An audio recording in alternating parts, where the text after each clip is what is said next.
जैसे ही मैं गैलरी की तरफ बढ़ा निकलने के लिए, उसने अपने गुंडों को कहा कि पकड़ो इसे पगलेट को और मारो भद्दी भद्दी गालियाँ दे के और बाहर निकालो इसे, जो वीडियो वायरल है। और मुझे सरिये से मारा, मेरा सर फोड़ दिया, नाक तोड़ दी और पूरे शरीर में सरिये से लात घूसों से मारा। और वो तो मेरी किस्मत अच्छी है कि भगवान महादेव का वाकई में मेरे ऊपर आशीर्वाद था। नमस्कार, आप देख रहे हैं हेडलाइंस इंडिया। मेरा नाम है विनोद शर्मा। संतोष सिंह भदौरिया, जो कि आजकल करौली सरकार में करौली बाबा के नाम से मशहूर हैं, लेकिन करौली सरकार और करौली महाराज यानी करौली बाबा आजकल सुर्खियों में इसलिए नजर आ रहे हैं क्योंकि उनके पास उनका चमत्कार देखने, उनकी शक्ति देखने और उनकी श्रद्धा देखने के लिए अपनी श्रद्धा से एक नोएडा के डॉक्टर सिद्धार्थ चौधरी पहुंचे थे। अपने परिवार की समस्या लेके पहुंचे थे, लेकिन जो इस करौली सरकार दरबार में हुआ उसके बाद सभी लोगों का यही प्रश्न है कि आखिर ये किस तरीके की शक्ति वहां दिखाई जा रही है, ये किस तरीके का उपचार किया जा रहा है। अगर एक डॉक्टर अपने परिवार की समस्या लेकर दरबार में पहुंचता है तो आखिर उससे मारपीट क्यों की गई। लेकिन ये बिल्कुल मेरे साथ डॉक्टर साहब इस वक्त मौजूद हैं, इनसे सीधा बातचीत करेंगे। सिद्धार्थ जी, क्या कहेंगे आप करौली सरकार गए, आप करौली बाबा से मिले, किसने आपको बताया करौली सरकार के बारे में, करौली बाबा के बारे में, और वहां आपने जाकर क्या देखा? देखिए, मेरे भाई और मेरे एक मित्र ने बताया और उन्होंने फिर मैंने यूट्यूब पे सर्च किया, थोड़ा गूगल पे देखा, तो उसमें ये पितृदोष दूर करने का दावा करते हैं और जो और भी जो समस्याएं होती हैं उसको दूर करने का दावा करते हैं, और कोई ऊपरी आत्मा या भूत प्रेत उसको उस टाइप की बातें उसमें आपको मिल जाएंगी। तो मैं उसी उद्देश्य से गया था कि भाई कहीं ऐसा तो नहीं है कि कुछ ऐसा ऊपरी कुछ हो। तो जब मैं वहाँ गया तो हम लोग मैं तो विश्वास के साथ ही गया था, लेकिन जो मेरे साथ यह हादसा हुआ है उसके बाद जो मुझे फिज़िकल ट्रॉमा तो हुआ ही हुआ है, और जो मेंटल ट्रॉमा हुआ है उससे शायद मैं पता नहीं कैसे उभर पाऊँगा, मुझे खुद नहीं समझ में आ रहा। क्या आप अभी भी सदमे में हैं? अभी आप मीडिया से लगातार बातचीत कर रहे हैं, मैं देख रहा हूं कई लोगों ने आपसे बातचीत की है, आपकी बात लेने के हर व्यक्ति जानना चाहता है क्योंकि उधर करौली सरकार से भी बातचीत की जा रही है, आपसे भी बातचीत है। क्या उस घटना के बाद, ये कब की है घटना, क्या आज से 1 महीने पहले या कब की है ये? जी, ये घटना 22 तारीख की है, 22 फरवरी की। तो क्या आप अभी सदमे में हैं? क्या लगता है, क्या अभी आपको डर लग रहा है वहाँ जो हुआ उसके बाद? नहीं, देखिए, सदमे में तो कोई भी आदमी आ जाएगा जब उसका अटेम्प्ट टू मर्डर होगा। मैं इतने बड़े हादसे से निकल के आया हूँ। मैं अगर हो सकता है कि मैं ऑन द स्पॉट वहाँ से निकल ही नहीं पाता। इनका तो इतिहास ऐसा रहा है जो अभी जो आ रहा है सामने कि ये तो बाबा हिस्ट्री शीटर हैं, तो इन्होंने कई मर्डर के मुकदमे चल रहे हैं इन पे, तो उसकी जिम्मेदारी कौन लेता फिर? तो सदमा तो होना ऑब्वियस सी बात है। आप जब वहाँ पहुँचे तो आपके रात में पहुँचे थे वहाँ पे? मैं दिन में 1 बजे पहुँच गया था। दिन में 22 फरवरी को दिन में 1 बजे? हाँ। तो आपने क्या देखा वहाँ पर? आप दरबार में गए, दरबार सजा हुआ था क्योंकि देखा जाता है कि वहाँ हजारों लोगों की भीड़ रहती, तो आपने क्या देखा पहले वहाँ पे? मैंने हम लोगों ने पहले तो एक 2600 रुपये का टोकन लिया। उसके बाद फिर हमने वहाँ धर्मशाला में एक कमरा लिया, उसमें 3000 रुपये का कमरा दिया उन्होंने। उस टाइम पे उन्होंने बोला कि यहाँ सारे कमरे फुल हैं, ये एसी वाला कमरा मिलेगा, जबकि एसी की ज़रूरत नहीं थी। तो सबसे महंगा वाला कमरा उन्होंने दिया कि सारे कमरे फुल हैं, वो हमने ले लिया, 3000 का दिया उन्होंने। उसके बाद फिर 4 बजे हमारा नंबर आया, तो मैं अपनी वाइफ, अपनी मदर और अपने फादर के साथ उनके दरबार में चला गया। फिर जिसके नाम से पर्ची कटती है, मेरे नाम से पर्ची कटी थी, मतलब जो टोकन था बेसिकली वो मेरे नाम से था। तो जब मेरा नंबर आया तो उन्होंने अंदर मेरी एंट्री करा ली, और बाबा के सामने वो बुलेट प्रूफ उसमें बैठते हैं एक केबिन में, सो कॉल्ड बाबा। तो वहाँ पे उस केबिन में बैठ के वहाँ जब उनसे मैंने कुछ, क्योंकि जिस तरह का माहौल वहाँ था, वो मुझसे पहले भी जो है कुछ लोगों की जो है प्रेत आत्माएँ निकाल रहे थे, और किसी को लंबा कर रहे थे, किसी को छोटा कर रहे थे, फूंक मार के किसी को जो है गाली गलौज करके, और किसी को कह रहे थे कि भाई मैं आत्मा खींच लाओ, इसमें उसकी स्मृति डाल दो, इसमें इसके बाप का मर्डर हो गया था, इसके बाप की स्मृति इसमें डाल दो।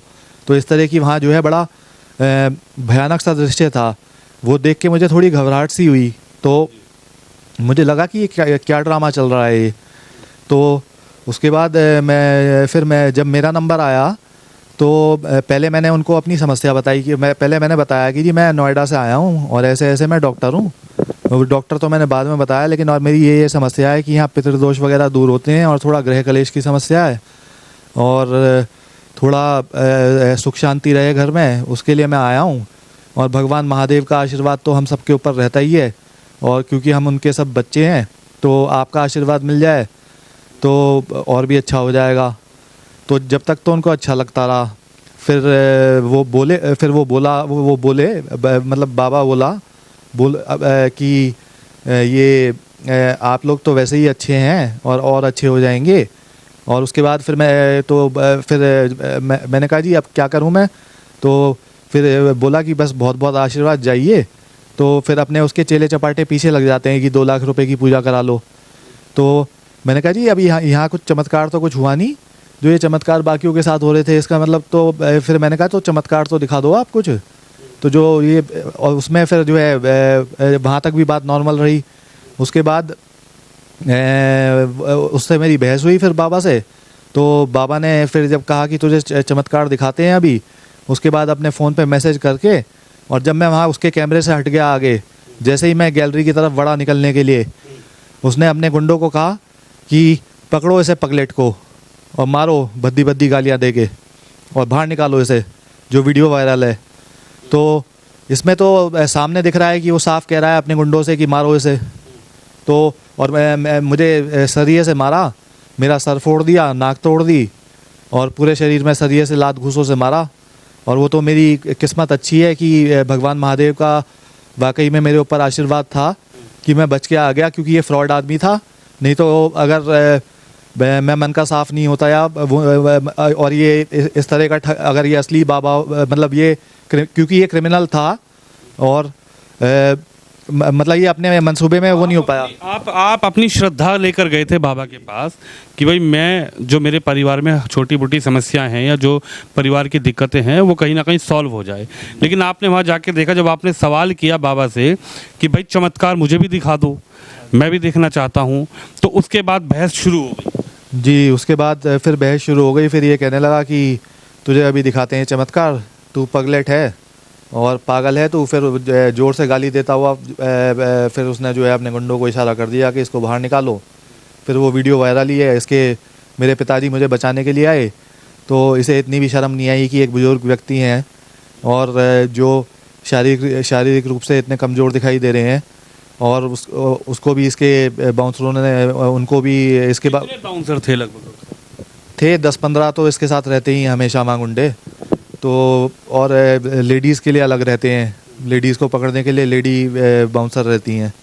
कैसा है वहाँ का माहौल? जब आप तो गए होंगे करौली सरकार में, कितने बताया जा रहा है कई एकड़ में वो ज़मीन है, काफ़ी लोग आते हैं वहाँ पे, कैसा माहौल दिखाई दिया? 14-15 एकड़ में है वो ज़मीन। और जितनी भीड़ अब दिखाई दे रही है, ये मुझे लगता है कि इसने आसपास के गांवों से बुला ली है भीड़ ये।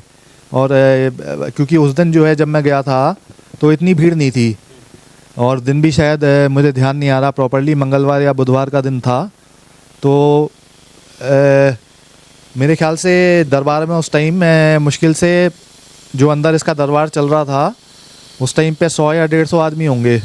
अब तो ये जो भीड़ दिखा रहा है पता नहीं कहाँ से ले आया ये, या तो गाँवों की भीड़ है, ये आसपास गांव है, गाँव 2-3 गांव पड़ते हैं आसपास बीच में जहाँ इसका आश्रम है।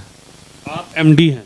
मैं MBBS हूँ। MBBS डॉक्टर जी। लेकिन डॉक्टर साहब, आपके साथ लगभग 1 महीने पहले ये घटनाक्रम हुई, क्या मन सदमे में है अभी? कुछ घबराहट है, कुछ डर है? क्या ऐसा लगा कि भाई ये सब हुआ, जब ये हाईलाइट मामला हुआ तो क्या करौली सरकार की तरफ से या जो संतोष सिंह भदौरिया हैं, करौली सरकार बाबा हैं, वहाँ से उनके किसी स्टाफ की तरफ से कोई फ़ोन या कोई ऐसी बात कि कंप्रोमाइज़ कर लो ये सब जो हो रहा है, इस पर कोई समझौते के लिए? मेरे पास कोई डायरेक्ट फ़ोन नहीं आया, मेरे पास कोई समझौते के लिए फ़ोन नहीं आया। आया होगा तो किसी मेरे रिश्तेदार के पास आया होगा या किसी, लेकिन मेरे पास आया नहीं है फ़ोन कोई। अब आप क्या चाहते हैं? मैं इसमें न्याय चाहता हूँ। मैं चाहता हूँ कि इसको पकड़ के पुलिस जेल में डाले और इसका कानून के तहत इसके खिलाफ़ कार्रवाई हो। तो कह रहे हैं लाखों लोगों की श्रद्धा है करौली सरकार में, लाखों लोगों को मैं ठीक करता हूँ। तो उनके कहने से क्या होता है, वो तो ऐसे भोले भाले लोग हैं, उनको तो वो बेवकूफ़ बना ही रहे हैं, और उनसे मुझे क्या लेना। मेरा तो एक्सपीरियंस बैड एक्सपीरियंस रहा ना। तो वो तो बेचारे जैसे उनको बहकालेगा, वरना नहीं तो फिर अगर वो उसके खिलाफ बोलेंगे तो उनकी भी आवाज़ बंद कर देगा, जैसे मेरी आवाज़ बंद करना चाह रहा था। तो डॉक्टर सिद्धार्थ चौधरी मेरे साथ, और डॉक्टर साहब के जो आरोप हैं उस पर आगे न्यायपालिका या फिर प्रशासन किस तरीके की कार्रवाई करता हुआ नजर आएगा। आप भी इस खबर पे, इस वीडियो पर अपनी राय रखिए, इस वीडियो को शेयर करिए।